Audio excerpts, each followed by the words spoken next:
Round number 10 I was playing against 1989, and again with black pieces. I had black pieces in round number 9, now I have black pieces in round number 10. I wanted to play with white, because you get white in round number 10, you try to win, and then you try to win in the last round with black pieces. But okay, I was good with that as well, because you're playing with black pieces and lower rated opponent, and if you win, you get white in round number 11, and if you win, you get into prizes. Prizes were actually good. I think it was 5,000 euros for the whole event. You will see pictures of how they would be distributed. If you have any questions regarding currency, I think it's like, so 1 leva, Bulgarian leva, is almost 2 euros. Oh, not 1 euro is 2 leva. My bad. So and for the first place there was like 1500 leva, which is 750 euros. So not bad. I think it was even more, if I'm not mistaken, but you will see everything on your screen. Okay, and once again, you saw this position before, and you saw this in my game against a Grandmaster in round number 4. 93c6 in gem play bishop f4. My opponent here plays e4, which is a more concrete option, and I know theory here quite well. Takes, bishop e3, takes, and now knight c6. Knight d2, knight a5. Here, white's plan is usually to try and attack on the king side. So knight d2 is a move that I saw for the first time. Usually what people try to do here is to play h4 and then maybe try to push on the king side. Get knight to g5, queen to d3, and try to basically checkmate. Knight d2 is the move I saw for the first time. Knight a5, f4, rook c8. And now I'm attacking the opponent c3, and here he played a move after which he's basically lost. He played rook c1. And after rook c1, turns out that I have an extremely strong bishop a6 move. I'm attacking the rook, he has to do something. He goes rook f2, and now bishop a3. And now it turns out that if rook c2, he keeps protecting this pawn on c3, I have bishop d3. And this rook has no space to go, I win an exchange. So he goes for f5, he tries to attack. He actually created a lot of problems in this game, despite being down in exchange from move 18 basically. So I was thinking of different options here. Bishop c1 is what I calculated, but I was like, what if he plays f6?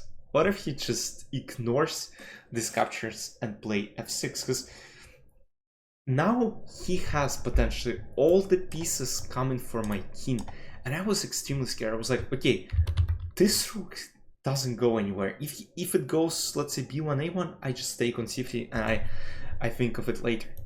He takes f5. Rook f5, which computer thinks is a mistake. Rook c2 was a bit more precise for some reason. But okay, rook f5, I go bishop c1, queen c1, and bishop d3, which computer thinks is a mistake. Queen c7 was a bit more precisely, but I didn't want to give up this pawn on d5. Takes. I actually want to see what computer suggests here. And now bishop c8, rook f4, and bishop e6 maybe. Bishop e6, h6. Yeah, computer says I'm completely winning, plus 3 advantage, which is a lot on this level. Bishop d3, bishop g5. And guess what?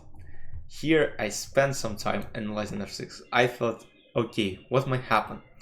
So after he takes f6, it looks like, okay, I'm taking the rook, and if take g7, I can take on g5, I'm completely winning. This is what I was calculating. But then I realized that there is f7. And suddenly it's not so easy. The position is equal, but I can't expect to win here easily. Because h3, g4, I have d5 weakness, so it's not very clear. So bishop d3, bishop g5, I go queen d7, attacking the rook on f5. Rook f3, bishop g6, and now I kind of felt safe that I should win, but still he found some very good moves, great chances. Queen a4, attacking opponent a2, and now I go knight c4, trying to trade some pieces. Bishop h3, attacking the rook, and now I realize that if I go rook c6, which I initially planned to block e6, there's bishop d7, and he wins the exchange back. So I decided to play queen a2, I want to give up an exchange back, but at least I have a pawn for it. e6, f takes e6, is a mistake. Computer says knight d2 was a better option, but I just couldn't understand what was going on. Let's say bishop d2. If I go queen d2, I was calculating some e takes f7, and now after bishop f7, bishop c8, rook c8, rook f7, I was completely winning after rook 8, and my rook comes to e1, and I just take a bunch of pawns, but f takes e6. I was like, I should be winning as well. King h8, knight c4, queen c4, bishop c8, takes, and we transpose to an endgame where I'm up pawn, but that's opposite color bishops. He goes bishop e5, I go king j8, king e1, bishop d3, rook e3, and now his rook is kind of stuck. So I go rook c4, king d2, rook a4, king c1, rook a2, and now I'm winning again. Bishop b8, a5, b5, and slowly I was converting, had to go back, come up with a different plan, and now my king walks all the way to f3.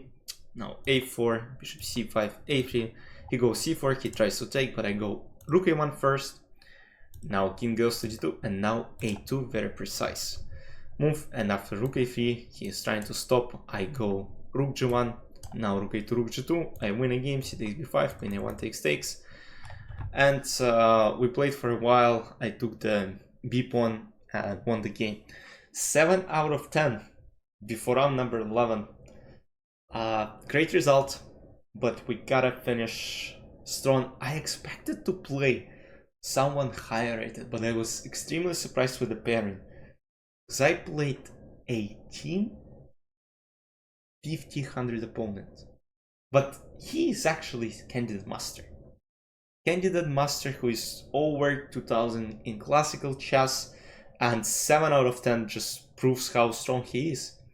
And you will see the game tomorrow, the final game tomorrow, with the final standings, with everything. Hope you enjoyed this recap. I'll see you tomorrow. Bye bye.